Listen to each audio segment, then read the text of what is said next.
Hi, Wade here, Kathleen Kastner's husband. I'm going to be making some sweet potato chips with a whole sweet potato using a mandolin for my wife Kathleen. Tonight is chips and guacamole night, and we want to make sure that she has some fun corn-free, gluten-free, oil, sunflower seed, safflower seed, oil-free chips that she can enjoy our baked beans, guacamole, and salsa with. So what I've done is I've used the mandolin. I've set this. I think this was like a $20 thing at Target, and I set this at setting number 2, which gives us the thickest possible slices, which actually still yields a really thin slice. If you take a look at the sweet potato, what you have to do is you have to keep kind of rotating and changing the angle that you're slicing the sweet potato chips with on the mandolin, so that you can still get a decent sized chip out of it. And basically you just run that sweet potato across the surface, and I imagine you could use regular potatoes as well. We haven't tried that yet, but so far so good. One thing you got to be really careful to do is a super sharp blade, is be careful not to cut yourself. But you can see how fast I can whip these slices out, and there is a little attachment that you can use to hold it when you get to the end like this, so that your hands are safe. What we're going to do next then is toss them in a tiny little bit of olive oil. I'm just going to separate them a little bit. I'm going to give them a little sort of an oil massage. So we'll just put a couple in there as a sample. When I say tiny bit, I just mean, I just want to see that just barely trickle out of the end of the olive oil bottle. I'm using an organic olive oil. It's cold pressed. They haven't used heat or any chemicals to try to get any extra oil out of the olive itself. So if you don't know that, by the way, extra virgin, what is extra virgin olive oil, right? Well, it just means it's the first time they press the olive. They don't use heat. They don't use chemicals. It's truly just the first batch of oil that comes out of an olive when they press it.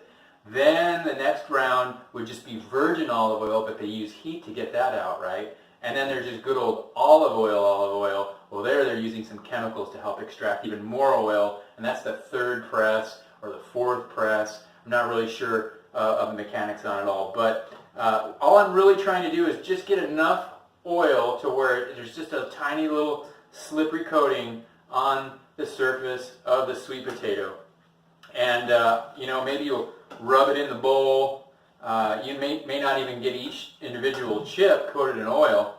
And then we're going to put them on an air-gapped cookie sheet or an insulated cookie sheet, right? If you don't have one of these, and I'll show you what I mean, it actually has a little bit of space between two sheets. It's a dual layer cookie sheet. This also I think we got at Target. It's actually great. It's been great for making cookies. Kathleen made some cookies with it recently, and if you've ever burnt the bottoms of your cookies, that doesn't happen with this pan. You get those chewy, delicious, soft cookies. And I'm just going to I'm going to cram them as close together as I can. And yeah, it takes a lot of space, so you can kind of see what I'm doing here. I'm just kind of slathering them up a little bit.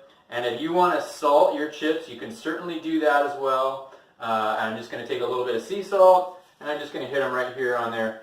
We don't need a lot of salt, and we certainly don't need them on our chips. But that's what it's going to look like. I'm basically going to fill this whole sheet. I'm going to put them in the oven for 2 hours at 250 degrees. We tried making these at 225 degrees before. They just weren't quite as crunchy as we wanted, so we're going to try a little higher, just a little hotter this time, and see what we get out of there. Okay, so I'll see you back here in a few hours after it's done, but for you it'll just be a few seconds.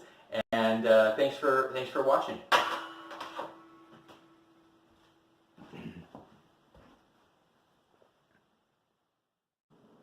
Okay, we're back. They're fresh out of the oven. It's been about 2 hours and 10 minutes at 250 degrees. They're all done. Here they are on the insulated baking sheet or cookie sheet. They got a great crunch to them. So these are a wonderful alternative to corn chips or potato chips or some other chip that has unknown ingredients in them or ingredients that you maybe don't think are that high quality. So I also did them, I had extra, this is just one sweet potato, but I had extra And this is on, you know, a regular cookie sheet with a silicone nonstick baking sheet. Very, very, very little olive oil, a little bit of salt, and you see how they shrink way down, so go ahead and pack them in tight together. Again, they're in there for about 2 hours and 10 minutes or so. Might be different for your oven if it's a little hotter, so hopefully these will work out real nice with our guacamole meal this evening. Thank you for joining us. Thank you for saving animals with your food choices, and we'll see you again in the next video.